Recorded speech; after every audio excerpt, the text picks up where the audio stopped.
오늘 우리에게 주신 하나님 말씀은 사도행전 7장 38절에서 45절의 말씀입니다. 시내산에서 말하던 그 천사와 우리 조상들과 함께 광야 교회에 있었고 또 살아있는 말씀을 받아 우리에게 주던 자가 이 사람이라.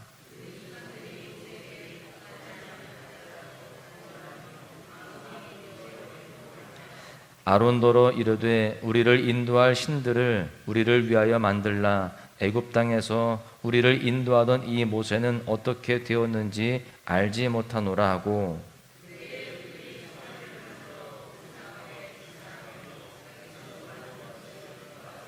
하나님이 외면하사 그들을 그 하늘의 군대 섬기는 일에 버려두셨으니 이는 선지자의 책에 기록된 바 이스라엘의 집이여 너희가 광야에서 40년간 희생과 제물을 내게 드린 일이 있었느냐.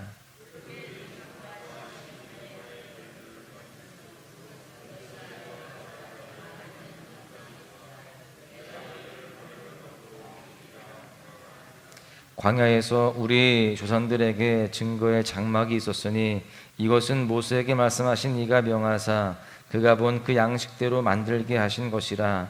우리 조상들이 그것을 받아 하나님이 그들 앞에서 쫓아내신 이방인의 땅을 점령할 때에 여호수아와 함께 가지고 들어가서 다윗 때까지 이르니라. 아멘. 세계적인 경영 컨설턴트인 스티브 도나휴라는 사람이 있습니다. 이 사람이 20대 시절에 40일 동안 사하라 사막을 걸었다는 것입니다. 그는 사막을 걸을 때에 길을 잃으면 지도가 아니라 나침반을 보라 이렇게 이야기합니다.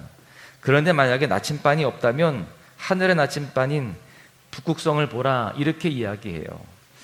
스티브 도나휴가 40일 동안 걸은 광야를 모세는 40년 동안 걸었죠. 모세는요, 그야말로 광야 전문가입니다.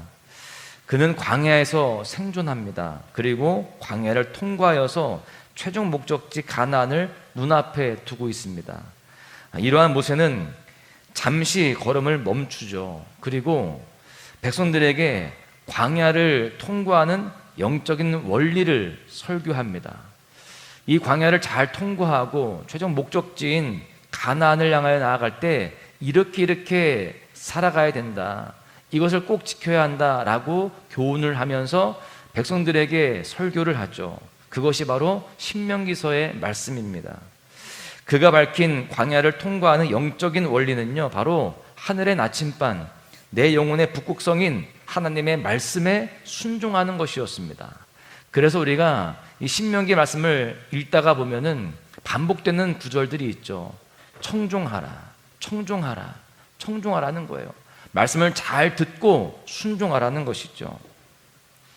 오늘 본문의 말씀은요, 이 광야 전문가인 모세에 대한 소개로 시작이 되고 있습니다. 본문 38절의 말씀을 보십시오.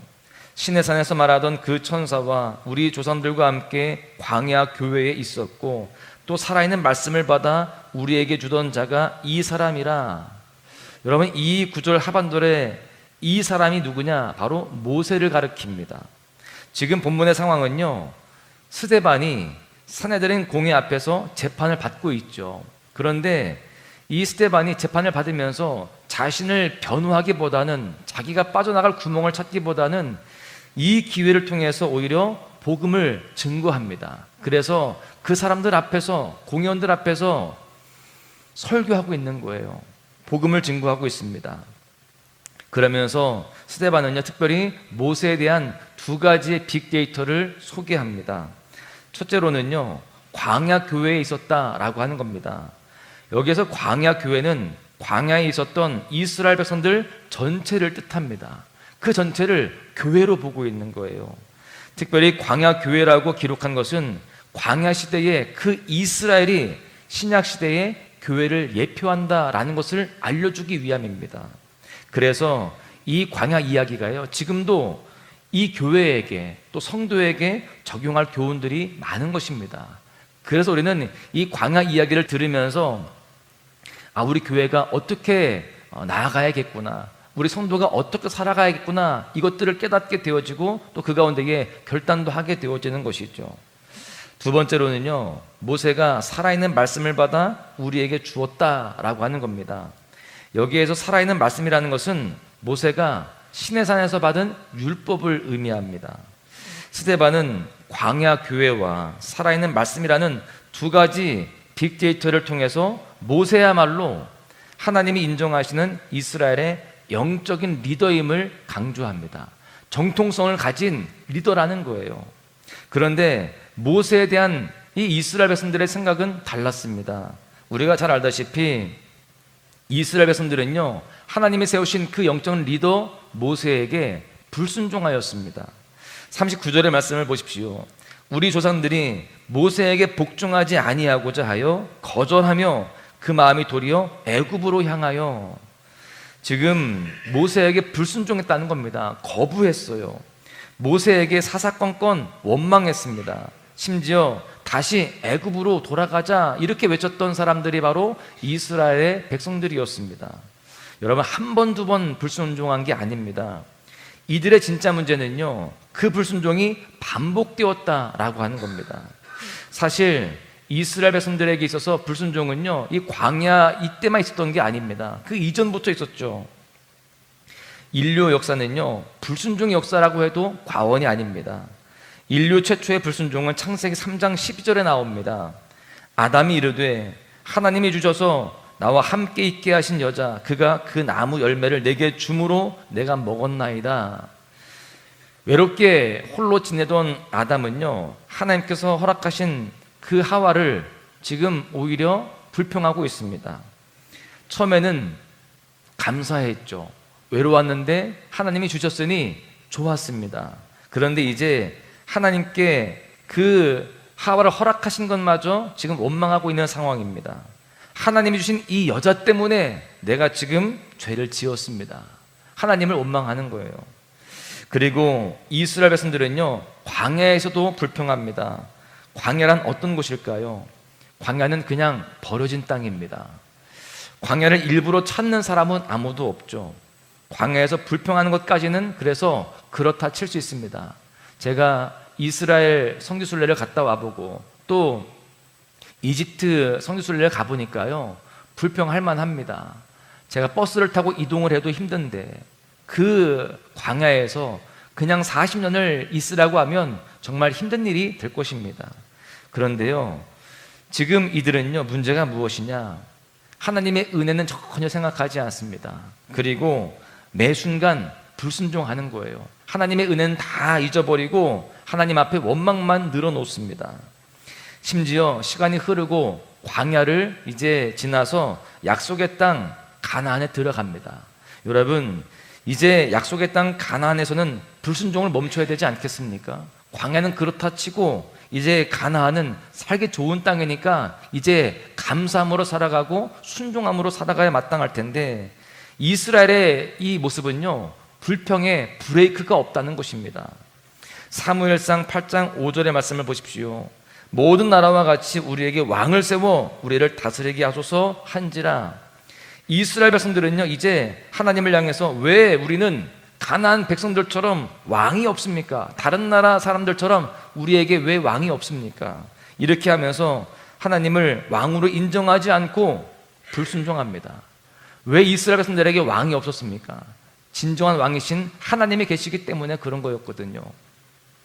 그런데 하나님을 인정하지 않고 인간 왕을 구하는 그러한 불순종을 보이고 있는 겁니다.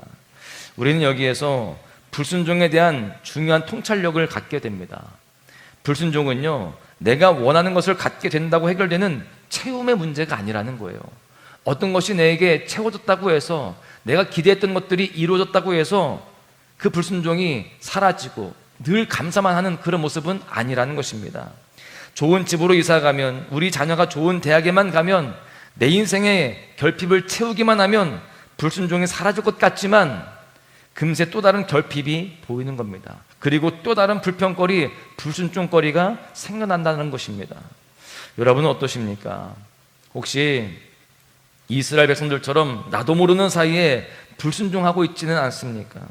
하나님께 섭섭한 마음, 단단히 삐진 그런 모습은 없느냐라고 하는 거예요. 우리 집이 더 좋은 집에 살았더라면, 우리 집 평수가 더 넓었더라면, 아니 우리 부모님이 돈이 더 많았더라면, 아니 우리 자녀가 더 성공했더라면 내가 행복했을 텐데, 내가 불평하지 않고 감사만 했을 텐데, 여러분 이런 생각을 갖고 계십니까? 많은 사람들이 때때로 인생의 조건으로 하나님께 불평하고 불순종하죠. 심지어 하나님의 존재를 부정하기까지 합니다. 그러나 하나님께서는요, 불순종하는 우리를 포기하지 않으세요. 좋으신 하나님은요, 끝까지 우리를 사랑하십니다. 오늘도요, 감당할 수 없는 하나님의 사랑은 우리 인생에 쏟아지고 있습니다. 하나님의 사랑은요, 우리의 불순종을 하늘의 축복으로 바꾸어 주십니다. 그 이스라엘 백성들을 그래도 끝까지 인도하시며 가나안 땅으로 이끄시는 그 하나님은요, 우리를 그렇게 사랑하여 주시고 그렇게 사랑으로 이끌어 주신다는 사실을 기억하시기를 바랍니다. 우리는 그래서 이 예수 그리스도의 십자가를 묵상할 때에 더욱더 하나님의 사랑을 분명히 깨닫고 그 하나님의 그 사랑 안에서 더욱더 믿음으로 살아가야겠다라고 결단할 수 있는 그런 모습이 되어야 할 줄로 믿습니다. 고린도후서 5장 17절의 말씀을 보십시오. 그런즉 누구든지 그리스도 안에 있으면 새로운 피조물이라.